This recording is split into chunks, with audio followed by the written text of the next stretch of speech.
Hello, I'm Professor Larry Harris.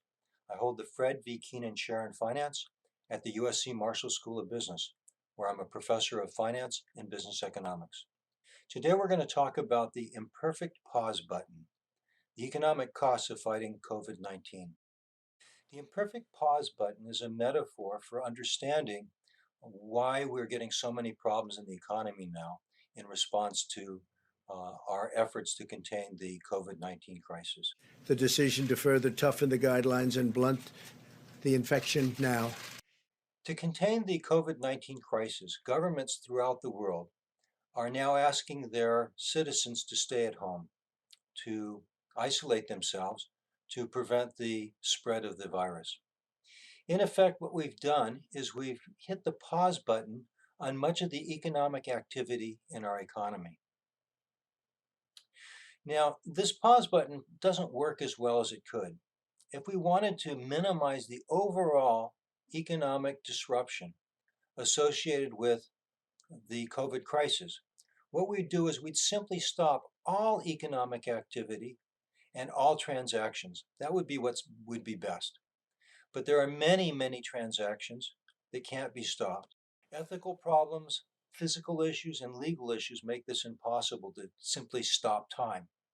So we can't stop time. We're trying to do the next best thing, but that creates quite a few economic problems and disruptions. So let's talk about what those are. First of all, just so that we're completely aware of the context, we're talking about sheltering in place. Most governments have asked citizens to shelter in place to limit the spread of the COVID-19 virus. And we all understand the reasons why this is important. The advantages are several-fold, but they're all directed towards flattening the curve. The curve, of course, is this notion that we would like to have people, if they're going to get sick, we'd like to minimize the total that do get sick. But if they're going to get sick, we'd like them to get sick over time so that we have adequate resources to deal with their needs. The alternative is that everybody should get sick at once, which would be very difficult because that would overwhelm the capacity of our hospitals and particularly the ability to provide ventilators for those who get most sick.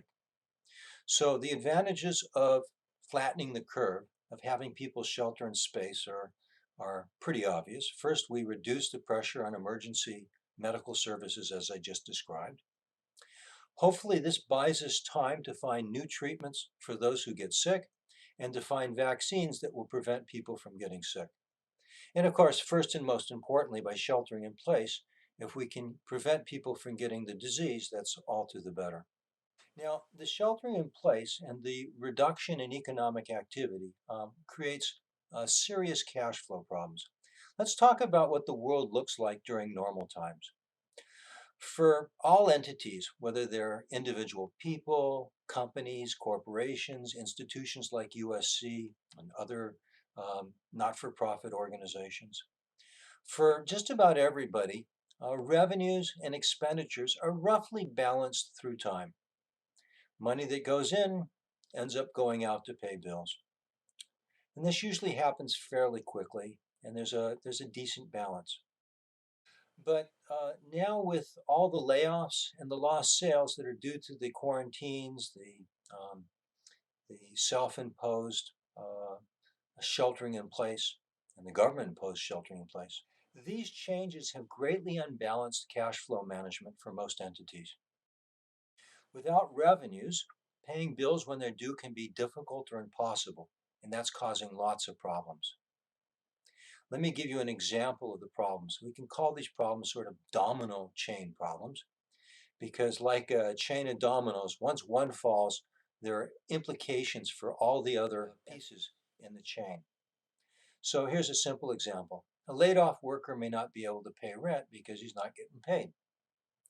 So the apartment owner can't collect the rent. If he can't collect rent, may not be able to pay the mortgage. The banks and the investors who hold the mortgages may have financed those mortgages by borrowing themselves, in which case they won't be able to pay their creditors, and so on. Unfortunately, our economy is full of these economic domino chains, most of which are now falling. So another example of a chain. Um, People are staying in their homes, and so they can't go to restaurants. So the restaurants are hurting.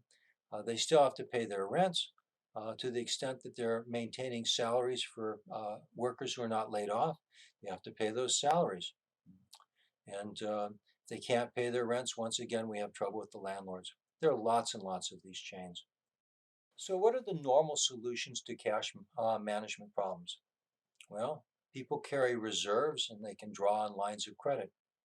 But most people don't have reserves because most people, frankly, live hand to mouth, which is unfortunate, but it's a reality in our economy. So, what do people do?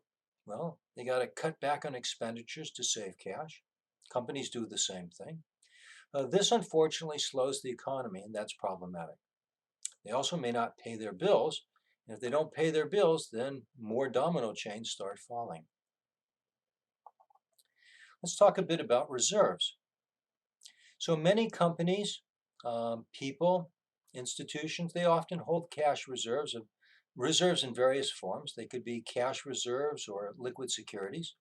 They hold them for a rainy day, as they've been advised to do, and it's smart to do. Um, so if they've got cash, they can pay their bills with these cash reserves, and hopefully this crisis will pass before the cash runs out.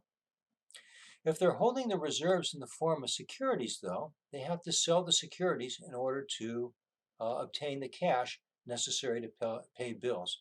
And that creates downward pressure on the markets for these securities, which is problematic. Now, what about lines of credit? Many companies and institutions that had substantial lines of credit, have them, have already withdrawn them. They withdrew them because they were afraid they wouldn't be able to get the money if the banks weren't solvent and didn't honor their contracts. Um, so you would think that that might hurt the banks, but in the immediate run, it doesn't really.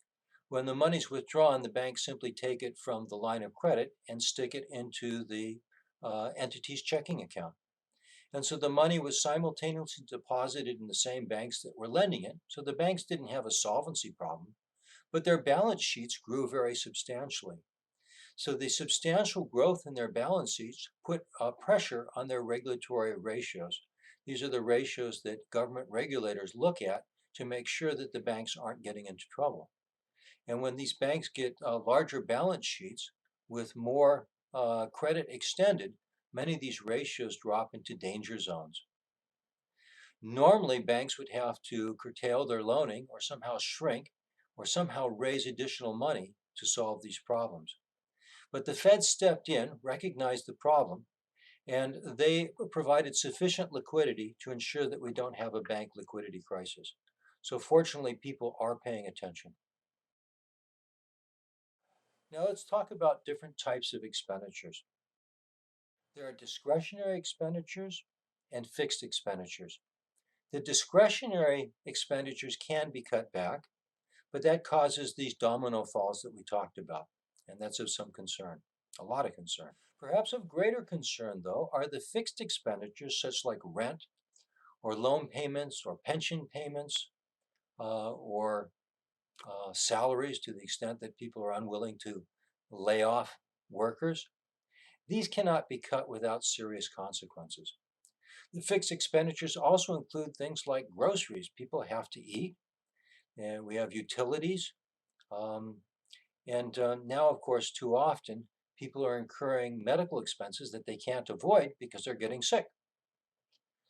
So when they fail to pay these things, that creates defaults ultimately, and that's again causes domino problems. So the overall problem in our economy right now, despite the fact that there's decreased activity, which is an obvious problem, is the somewhat less obvious problem that you've got these huge mismatches between expenditures and revenues, so that people who are normally in good condition and might continue to be in good condition are facing serious cash problems right now. So a perfect pause button would stop all economic transactions until the crisis passes. In effect, it would simply freeze economic time. We might simply say, listen, the month of May simply won't exist. will exist, will live through it, but everything that happens in the way of economic transactions should stop. No rents will be due, no interest payments would be due, nobody would get paid salary. Everything that is an economic transaction would simply stop. That, of course, would freeze all the dominoes. And it would give us time to deal with the problem of sheltering in place. The entire economy would stop, but it would only cost us a month of GDP or perhaps even a full quarter if it had to go that long. But at least we wouldn't have these mismatched problems. But we can't do this.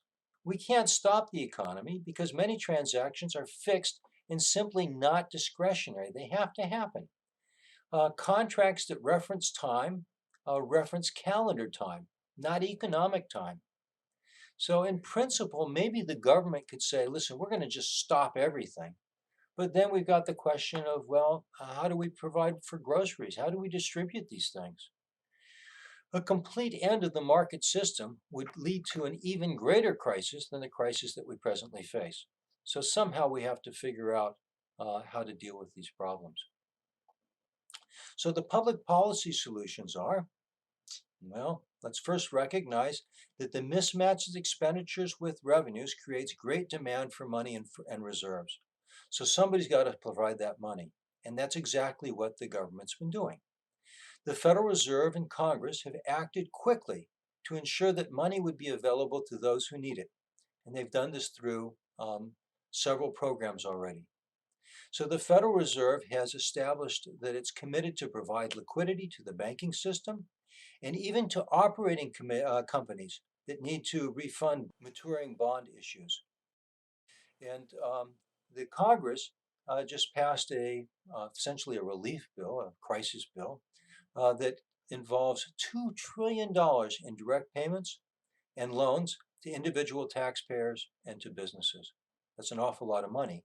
And there may be more to come because they're certainly aware of the problems associated with the crisis. So, in summary, um, we have to hit the economic pause button to save lives. Uh, that's clearly of greatest importance. But it's hurting our economy. And because the pause button is an imperfect button, it creates huge cash management problems that will hurt the economy, and they are hurting the economy. Things are stopping. They're certainly slowing down a lot. The good news is that recovery in most sectors will be quick if the Fed and Congress continues to supply liquidity. Although sectors that depend on consumer confidence are going to lag because it's going to take a while for people to become more confident about the future. But this will indeed pass. People will get healthy and they'll see that, the world is pretty much as it was before, but we're going to have to work out our problems. The problem is that the distribution of government grants and loans is fraught with all sorts of problems. We have to decide who gets the money and who will be able to repay the money. These are big problems, problems that our policymakers are presently trying to confront. I'm confident that they'll be able to do at least an adequate job. The alternative to accepting these problems is to have even greater problems. It's essential that there be adequate liquidity in the economy to ensure that these mismatches are ultimately covered so that we can continue to do business. What we don't want is for individuals and businesses and corporations, small companies, large companies, to go bankrupt when they are still capable of engaging in productive activity. We will engage in productive activity when this crisis passes. Pandemics do pass. We will probably find ways of treating the virus that are improved, and we may have ways of preventing people from getting infections through better vaccines. And with any luck, the virus itself may change. And so things will likely be better for all of us. In the meantime, we have to pay close attention to manage our cash and to ensure that the government continues to do the right things to ensure that we have a quick recovery. Thank you very much for your attention, and God bless all of you. Let's hope that everybody stays well and those who do get sick recover quickly.